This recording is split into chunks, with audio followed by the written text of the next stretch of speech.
Good morning, everyone. I thought I'd come on live a little before 9 because the last time we had a huge problem with connecting together. So I'll be waiting for Aisha so I can invite her to the conversation as well. And I see Dana is looking. Hi, Dana. Good morning. And yeah, if you follow us, you probably know that we have complications with getting live. So that's why we tuned in a bit earlier. And I see Aisha is online. And I accept her. And let's see if she's connecting. Aisha, I accepted you. So I hope you get in.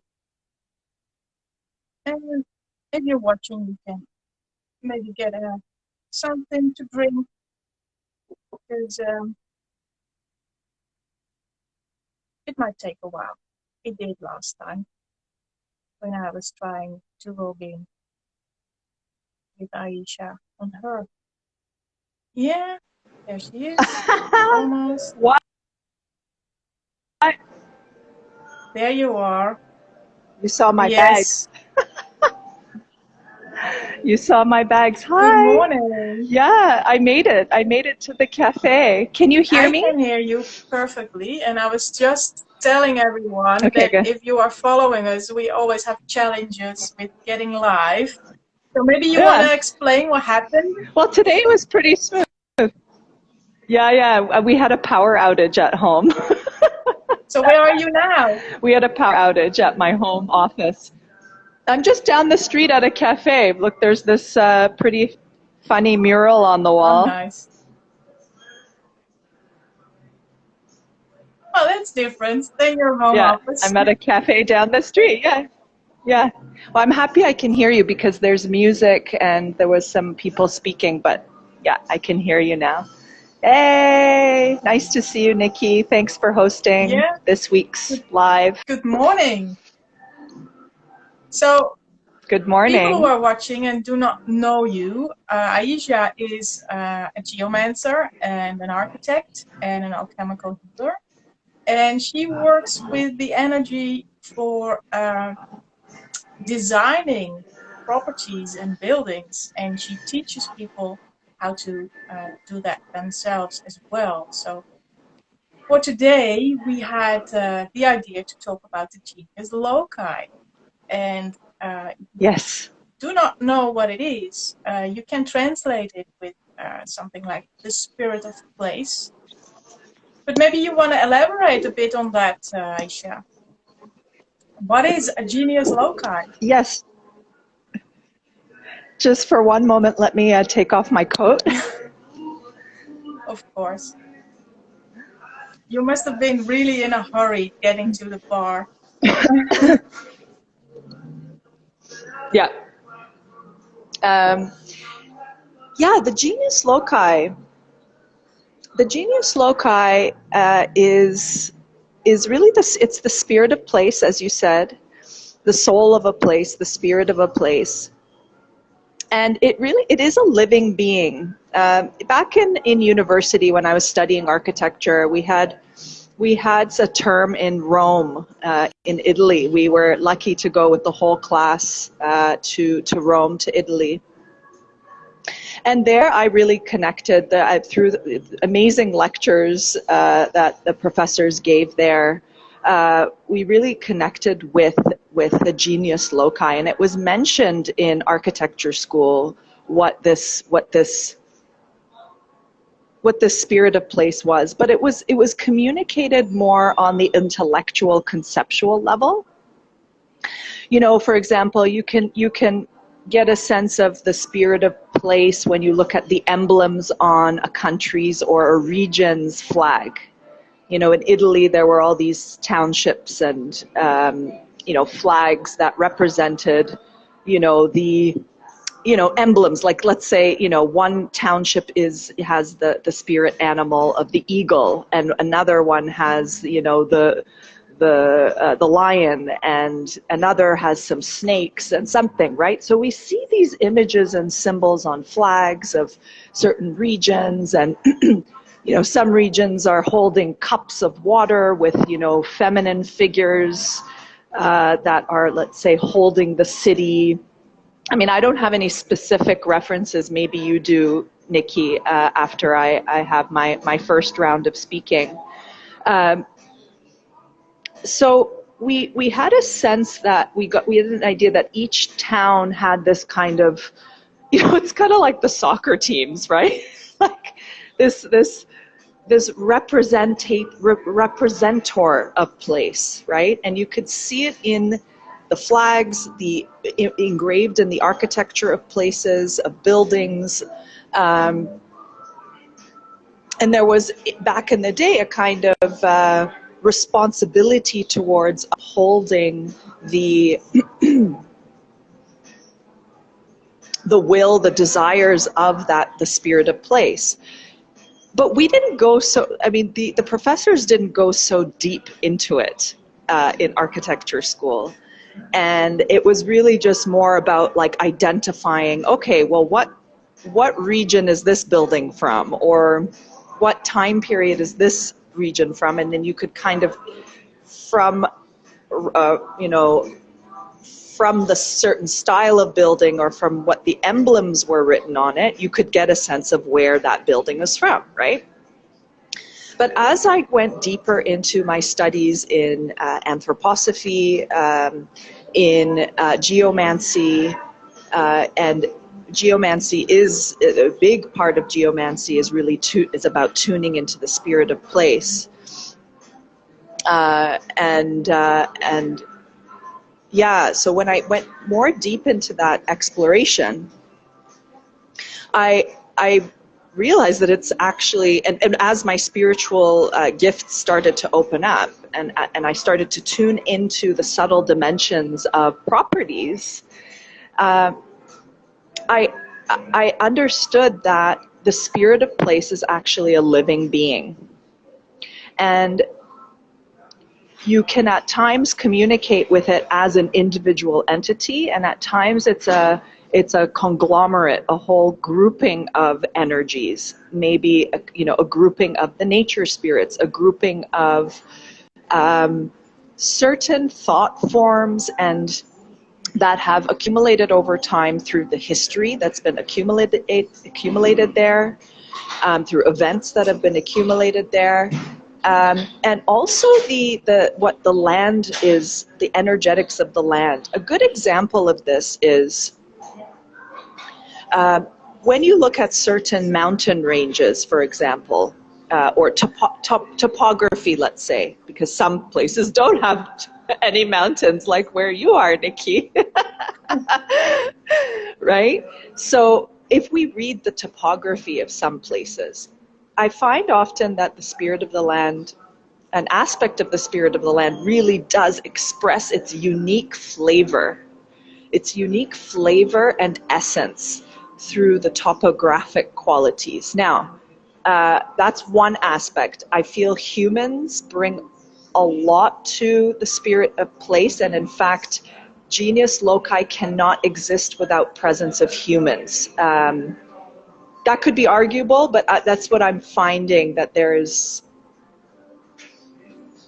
kind of a yes and no. I'll get back to that. So going back to the topography, it's, when you bring up a certain place, and I ask everyone right in this moment, bring up a place that really you feel connected to energetically, and it may not be a place that you have even been to, right?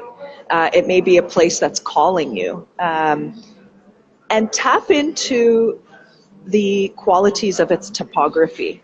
Okay, and we can get we know, okay,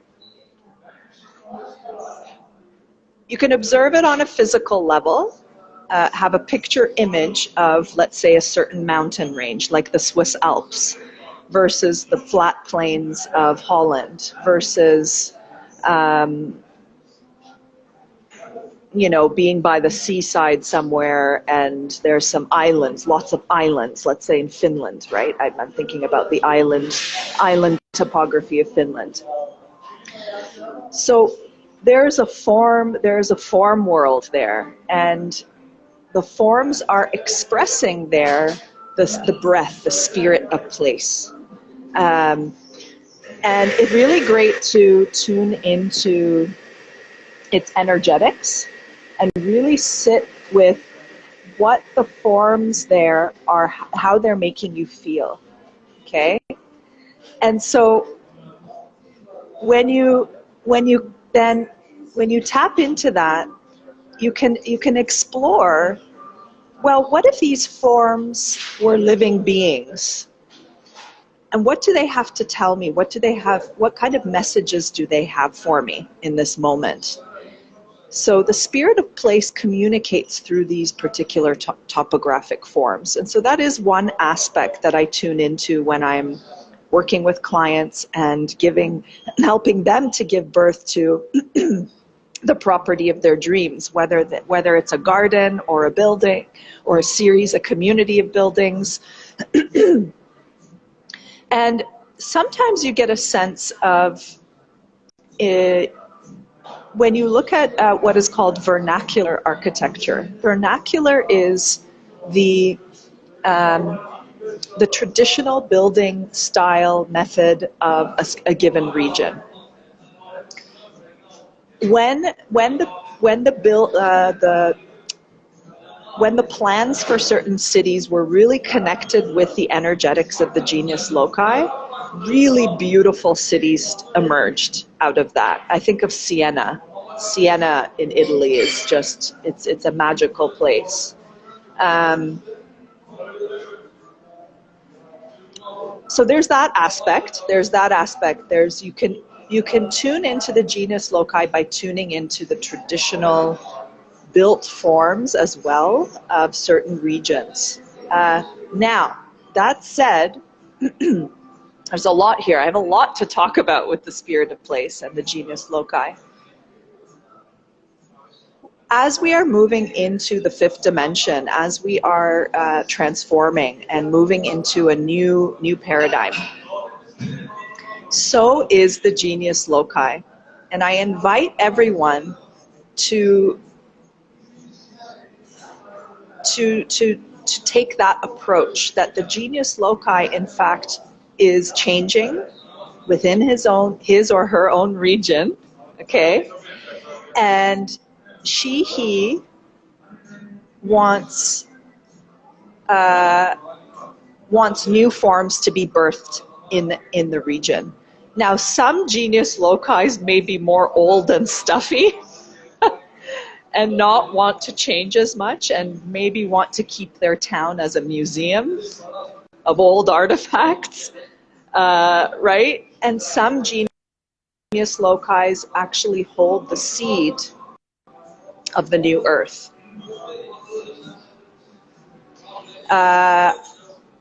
Ukraine is about to be invaded. I don't know the recent advancements. I'm just following it through another Instagram profile that I follow. And this is Angelic Celestial Colors. I don't remember her name. Oh God, she's a huge channel. And she pulled some cards related to the region of Ukraine, and that there is a new earth energy in the Ukraine right now that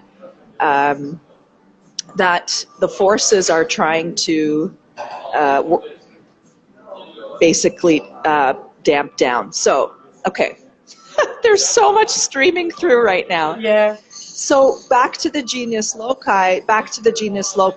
They are characters. They are living beings, protectors of place, holding the patterning of a given area. The patterns hold history. The patterns hold events. The patterns hold trauma. But the genius loci, I feel, ultimately is connected to the benevolent beings, the angelic beings, and is always working towards good, always working towards holding of space for that culture, for the folk souls of a region, and is also working in collaboration with the forms, the natural forms of the topography and with the nature spirits, and there's this collaboration going on there. So many layers, and why is this important to know if you are a property designer, an architect, an interior designer, a geomancer? Well, I would Well, even the go. spirit of the land. I would Yeah. even go as far as, even if you are not aware of this being, you are influenced by it. Even going back to the topography and staying a bit on top level of all the genius loci. If you take the shape of mountains, there are mountain areas with steep angles, and you have mountains that are more like hills. And if you look at the personality of a community, you will find that when there is steep angles in the mountains, the people are Yes. much more passionate or getting angry fast, because if you know that sharp angles are a sign of fire, you will see that also in the personality of the people who live there. So even if you are not, being all spiritual and connecting with beings and personifications of energies, you will be influenced just by living in that area. You will change. And I know, because I moved from flatland to Switzerland, I had I needed to some time to get connected and get to know the new area in a whole different kind of way, because it's a new vibe, and it changes you, and not in very big ways, but in very small things, if you have attention for it. And maybe people, you lived in a different country as well, maybe you recognize that as well. Yeah, Nikki, I love that. That is so important. It's a chance that the topography, in fact, can mirror or um, aid the bringing about of certain aspects of our character, our being, or even new ones. Bring about new ones. And I think about, there's so many people who have made big moves to live, let's say, permanently in Bali or permanently in Florida or something, right? And there's a reason for that their soul, their body, the makeup of their body is, feels perhaps more whole there. But I love that the mountains of Switzerland brought something up for you, and that your body needed to adjust um, to that new environment. I love that. That is so. It's form, right? It's architecture. It's architecture of nature Yeah. that is influencing us. That's making an impact on communities. And I love that. Yeah, like more sexual, like more fiery and more sexual being, communities or cultures versus others that are more flat, or others that are more straightforward, or people who are more blunt versus people who like to dance with their words a little bit more. And I don't know, like That's what they say about yeah. the Dutch, and I once wrote a huge post on that. Because we live in the flatland, we the stereotyping of a Dutch person is that they have no feeling for hierarchy. They're blunt. They go everywhere. And if you look at the country, we Yeah, have a it's flat. view on everything, and we speak directly. We use the English Yeah. language to speak even more direct than our Dutch language is, while the English language in itself is more a beating around the bush kind of system as they use the English. And you find Dutch people everywhere on the world. They travel everywhere. If a lot of Dutch expats I met, they are taken in by companies because of their no feeling of hierarchy. You just make it happen, and they put in positions where they do that. So somehow I cannot get over the analogies of the place here and how the stereotyping of the Dutch people is, and that goes for a lot of other folks, the Italian people, Yeah. for example, or South American people. They are very fiery and sensual, and if you look at where they live, Yeah. it makes sense. It makes total sense. Not everyone on a personal level, but generalized, I think you're pretty safe with that. Yeah. Yeah.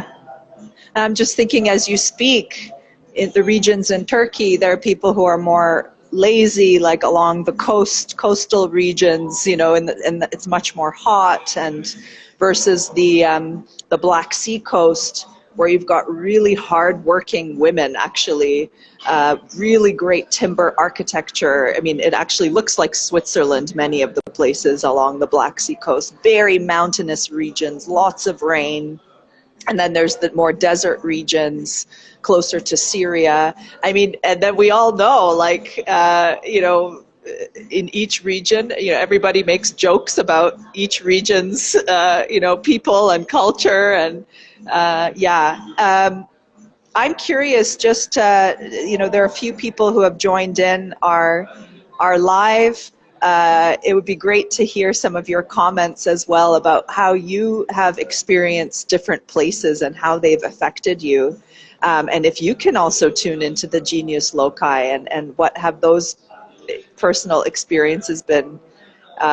Nicky and I would love to know. So add your comments in to this chat, and if you have any questions on how Nicky and I can guide you along that path and into connecting with the Genius Loci.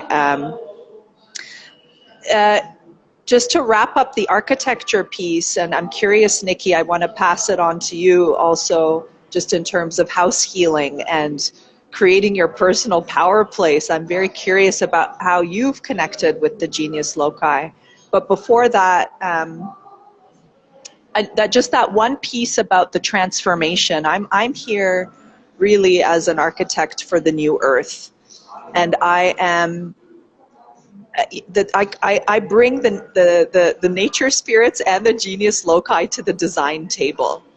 I'm pioneering a new modality where we are literally, you know, the client is at the design table, the architect's at the design, the engineer's at the design table, but the Genius Loci and the nature spirits, the spirit of place, is also at the design table, and I take it very seriously. Um, and when they're held, when they are honored, when the Genius Loci is honored and acknowledged, then a lot of amazing collaboration can happen. And I'm interested in not rebirthing the old forms that we see in traditional vernacular architecture, which is a very good indicator, can give us clues into the Genius Loci and the history of place, and how people have beautifully or not beautifully merged with the existing topography and the energetics and the ley lines and the power spots and all this beautiful stuff. Beautiful, really great to study. But I'm here to ask a question like, hey, like, I'm bringing the Genius Loci to the table. Let's collaborate on building the future forms. And they get really excited. The energetics of place gets really excited when someone asks them to collaborate with them to birth the new forms, things that we have never seen before, forms that you can't pull out from a design magazine, forms that you can't pull out from Pinterest, you know, something so unique to the energetics of that particular property and for what it will bring for the future generations, and the soul of the client. There's a kind of sculpture that I see, a sculpture that gives birth, or that is existing around the soul of the client, and when that merges with the spirit of place and this new contemporary approach to co-creative property design, then really like very original and very exciting forms can happen, can be created. Yeah. How do I connect to the spirit yeah. of place? Yeah, for house healing and well, I do not give birth to something new because I'm not a designer. You know, I get called in when people are not feeling at home in their house. So what happens often is when I drive there and I drive through all the Netherlands and Belgium to people's places, there's always a certain, when I get closer to their homes, there is a certain click something makes, and then I know, oh, I'm in a new kind of area. And you really get, okay, this is the vibe of this place. And when you speak to the people, because they are always aligned with their, where they are living, but because you have a sense of the flavor of the area, you can easily in the house itself see where it is out of place, and then you dive in, whether it is the what I call the earth organs, the whether it's the spirit of place, whether it's the history of the place, whether it is trauma in the people. So the spirit of place I usually see as something of a region. But that said, the spirit of place in Roman times, how you start your conversation, was also a house spirit. And it was personified as a snake. And people would have pets as a snake as a pet in the house and taking care of that. And I'm not sure if it's true because I haven't been able to research that. But somebody once told me that Karel the Grote, Karl the Great, um, banned all the snakes being pets, and that caused a huge mice and rats overflow. infestation. But there are paintings in Roman age of snakes, and that is the spirit of place, and they would give it offers as well, like they would have a little altar in their houses. So spirit of place, Genius Loci, in Roman times, I think, was also really, really local. So I think it can be both.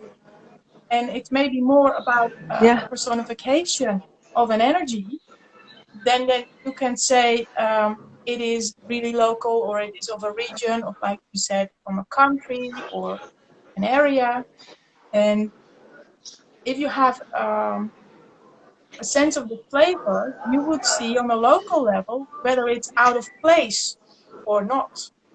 And then you can connect to whatever being is out there, and all the beings, all the energies are happy to help when you give them attention, because 10 out of 10 times have been ignored. There's just, put a building there and things are not happening right for the family. And it is basically energy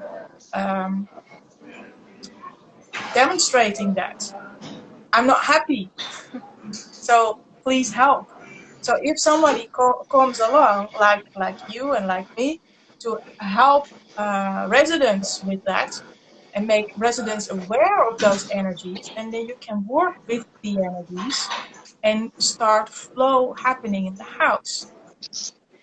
But usually I don't really work with the spirit of place, but because it consists out of so many elements, it's usually a couple of those elements that are out of place, so you can bring back harmony into that. So the spirit of place falls back into the flow of the whole bigger area. I just got this beautiful image of your clients being put back into place, their inner place, their soul's place, their into alignment. Because ultimately, when you're healing your client's home, you're healing your clients, right? There's this strange feeling when we get, oh yeah, you know what just came up? There, the feeling of placelessness. And you know where I feel that a lot? In Canada. I'm born and raised in Canada. In places like shopping mall strips. Yeah. And I know they also, of course, have their own unique world, and I'm not saying like, oh, I'll never go there because they're placeless and whatever, but I've been in, I remember there was one strip where we would have to pass to get into the campus grounds of my university. And it was endless parking lots, strip malls. And now actually, as I use the word strip, it felt like those developments were stripping the land of its place, like stripping the land of its spirit. And I felt so ill driving through those strip malls. Strip malls for Europeans and others who are not familiar with North American developments and landscapes and whatever built form. They're these typical kind of one-story, really badly built, as cheap as you can build, what they're called strip malls. And some are larger, some are shorter. You get fast food and just these kind of franchises all lined up, and these vast parking lots with no trees.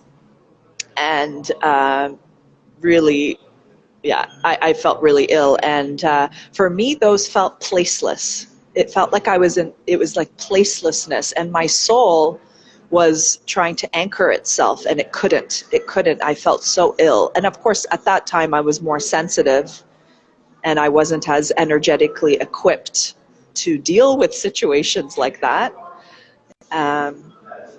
Placelessness. What I find in such places that is there's probably been an architect without any attention for spirit of place, without any love of his work. There is no omphalos, there's no center, there's no grounding. So you feel placeless.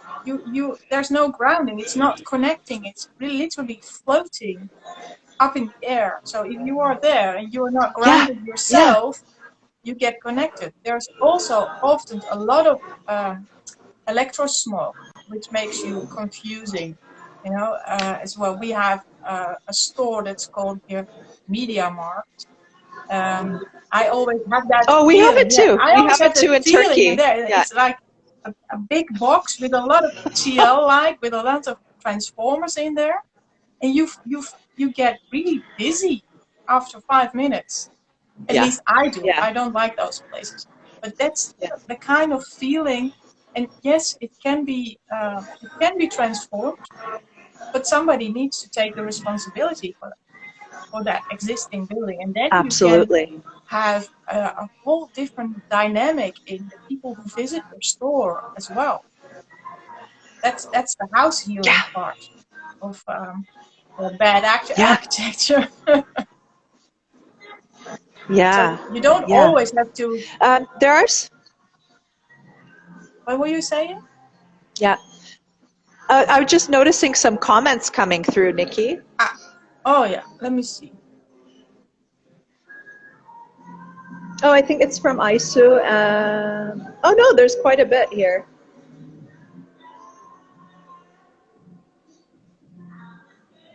There's one about the Vatican City. Yeah. Since you're the host, I let you choose. Yeah. Well, I'm trying to read it all. Does it show up small on Yeah, your? really, really. It's I like you have have to like. to. Yeah, it's really small. How do you like? There's a Vatican City. I've been there many years ago, and I felt really heavy. I was uh, so impressed with Oh yeah. all the. Can I read the comment again? I'm just going to read the comment out loud. Yeah, I developed it. This is from Aisu. Hi, Aisu. I developed a depression related to children in the Vatican City when I lived there at 5 minutes walking distance. I heard children screaming for help in Rome. Wow. Yeah. yeah. That could have been anything from stuck spirits to something that has to do with things that happened there. It's really difficult to make a diagnosis on that by this comment. But that can happen if you're sensitive to that. And then you have a Did you choice. say that you lived there, or No, I was. did you say you've been there, experienced it? Oh, I've okay. I've been there, with a trip. I think I was even. Yeah. Uh, it was in my teenage years at school. I already sensed those things. I didn't have the vocabulary yet to express all that, but now, with insight, um, I can understand. Yeah. Yeah. And Rome is so rich with so many layers. Oh my God. Yeah. There's another one. There's another one with I Switzerland. feel placeless all the time. Okay. Rarely have I felt home. In the mountains of Switzerland, a beach Hmm. on Koh Phangan, Thailand, occasionally in the mountains of England. That's about it, I think. Well, if I can give you one tip, work on your grounding. Also been to malls like that in South Africa, so many of them just concrete blocks with bright lights. Yes, I understand that. Yeah. So work on your grounding. That will really help you. And Aisu said, the feeling Nikki describes, I felt heavily in New York City. I can imagine that. Hmm. Yeah, there's a lot going on in New York as well.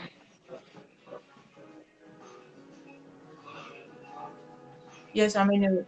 How would you, Nikki? You talked about working on your grounding. How could we go about doing that? And how are we for time, by the way? Oh, we're We're good. good. We're good. Yeah. But the easiest is just sit down and use all your senses and start with one sense at a time. What do you smell? Focus on that. And what do you hear? Focus on that. What do you feel? Focus on that. What do you taste? Um, you could, of course, do a visualization with growing roots out of your feet. You could connect to something that is called the center of the earth and make a visualization of that.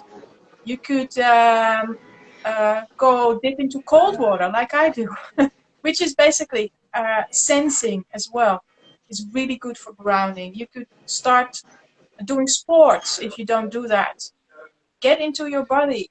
Focus on the breathing and just the breathing. It's all very good exercises to work on grounding and just be in your body, because people who are not grounded enough, and if you have a Hmm. little of sense or sixth sense sight, you see those people, they are living out of their bodies floating on top of their heads. So if you are focusing on all of your senses, it will mean that you are back into your body. Balance exercises are also very good for grounding. So what works for me is a visualization. And the first time I did a grounding exercise, and that was an exercise connecting, I think it was connecting to the center of the earth. It took me about half an hour to really feel connected. And now I just have to think grounding and it's done. So it's also practice, practice, practice, practice. So don't be disappointed if it doesn't work in 5 minutes. That's what I wanted to say. Yeah.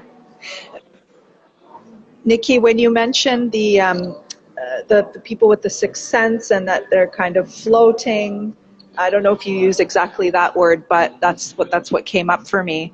I used to be that way in many ways. When I got noticed that I was gaining spiritual gifts, there was a sense of being pulled more high up into the sky for a while. And in some ways, my shadow parts were also using that as a way to not be on earth, like using it almost like an excuse, like, well, I don't have to deal with earth. I don't have to deal with people. Yeah. I don't have to communicate properly. And I noticed that, and I actually, through a self-development course called On the Presence, led by Lawrence Follows in Canada,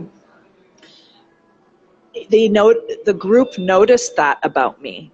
And what I could sense is that my feet were being pulled off of the ground, and I wasn't communicating with really grounded language. It was just kind of like this, and of course not all the time, but there was that tendency. And yeah, I love your example. What I noticed was this: the more I grounded in my mission here on earth, it really helped me, like, to fully embody that and to bring it down to a level that is practical, down to a level that is really helping other people, down to a level that is like, just talk normally, right? With normal, practical language, more and more than my feet felt much more grounded on this earth. And now, I think I've always felt at home in many, many different places. I'm very adaptable in that way. But there is an inner anchor now that I'm very grateful for, and it was, I achieved it through the help of others and awareness of myself. And I find also placing things like altars in the home, a very simple altar, and even even some rock energy for grounding, like earth energy. It may be clay. If you're not a traveler on the go, although you could design a traveling altar and always unpack that thing, right, like a box. And you could also work with the form of the cube.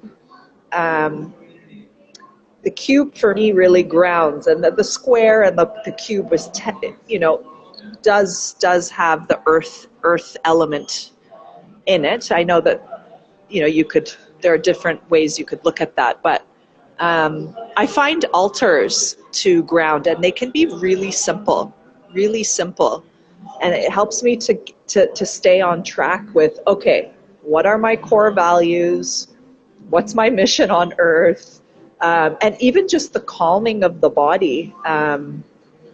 It really helps you to come back to your center, for sure. Well, it's good that you express all that, because I also want to say, if you do not feel grounded, that's not a bad thing. It's not a bad thing if you're not grounded, but it helps, because we are here on earth, to be, living on this earth because you chose to be here. Whatever your beliefs are, you are here now.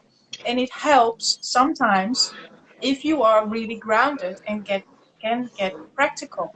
But if you have a mission like yours, because I'm a more grounded person, it is necessary to, fly up there, get your information, especially as a designer, and then you have to put it Yeah. into Yeah. shape, which is a really grounding exercise, you know?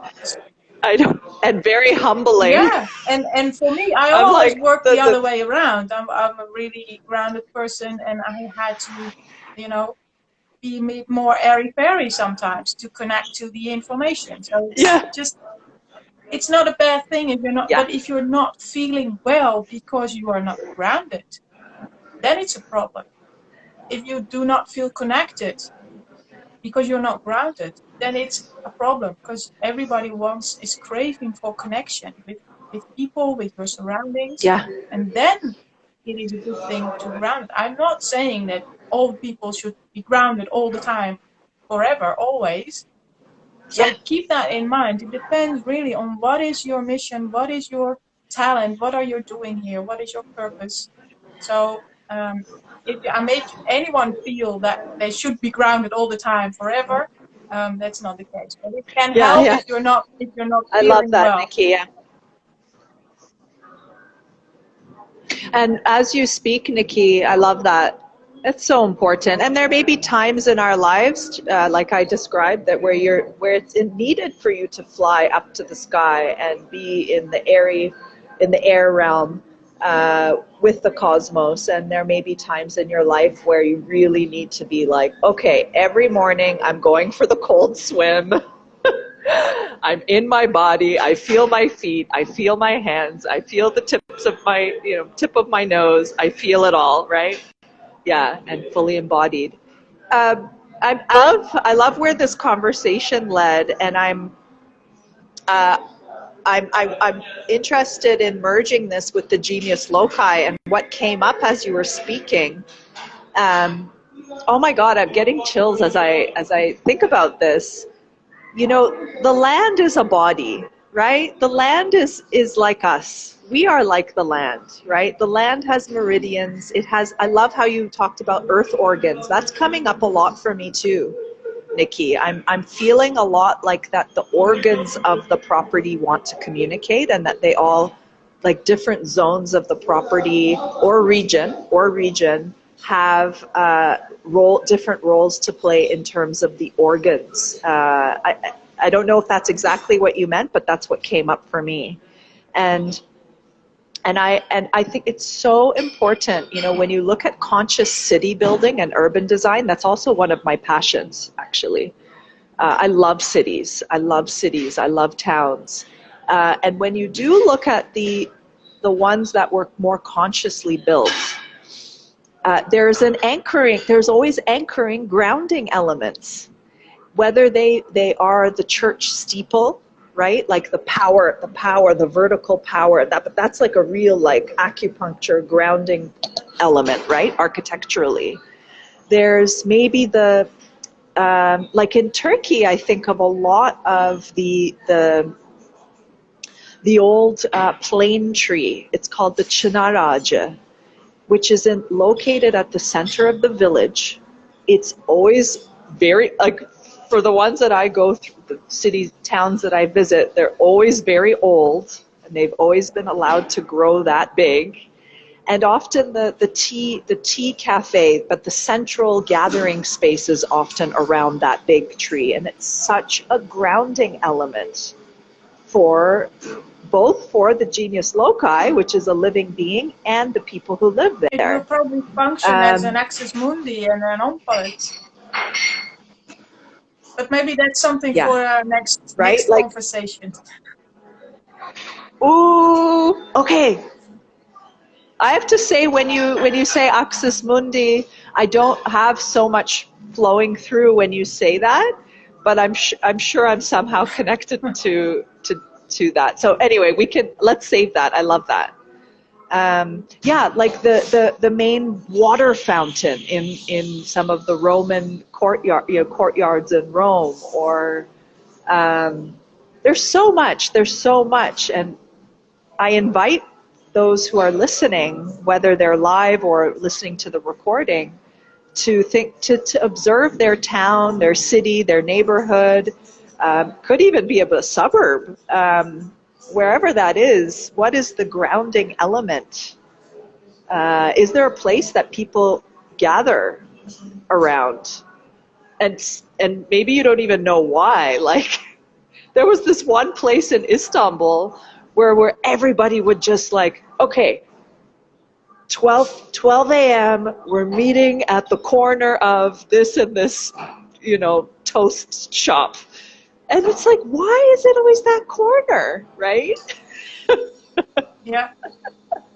It could also be because people are always there, because people are also part of spirit Yeah, of place. I know. And then they just... And if you pay attention to a certain place, you can, make little games. Maybe you have a front yard, and pay attention to a certain area in your front yard and see what people do that are walking by. It will make a difference. It's a fun game to play and see how Yeah, that works out. It is what statues are doing as well. They attract attention, and every time yeah, attention is there, it gets affirmed that its yeah, existence. But you don't always have to have something physical there to create that attention. Try it out, yeah, especially in your front yeah, yard, because people are walking by, and you have a chance to watch the people that are walking by. See how they I respond. love it. Amazing, Nikki. What a great conversation. Yeah. So, are there I'm any happy I made questions it. left? Because I think we are about to wrap up. Yep. So get your chance now. Otherwise, we're gonna see you. Oh, thanks, Aisu. I feel so much love for your efforts in connecting our higher self for a more loving and caring future. Thank you, Oh, Aisu. thank you. That's so kind. Great. Yeah, try the grounding exercise. I don't know what your name is. Thank you. I don't know. Maybe you are in South Africa. Oh, no, he's in New York City. Oh, okay. Oh, yes, I'm in New York City. I hated it there. People are tuning in from around the globe. That's so cool. I love it. It's so cool. Okay, lovely people. In I think 2 weeks or maybe 3, we are doing another live. It's hosted on Aisha's channel then. And yeah, if you have some input for a conversation or a topic, just send us a DM, and yeah, we'll have a look at it. And I hope to see you all next time then. Hey, Okay, Nikki, thanks for hosting. Bye from bye Izmir. bye. Bye from Izmir. See you.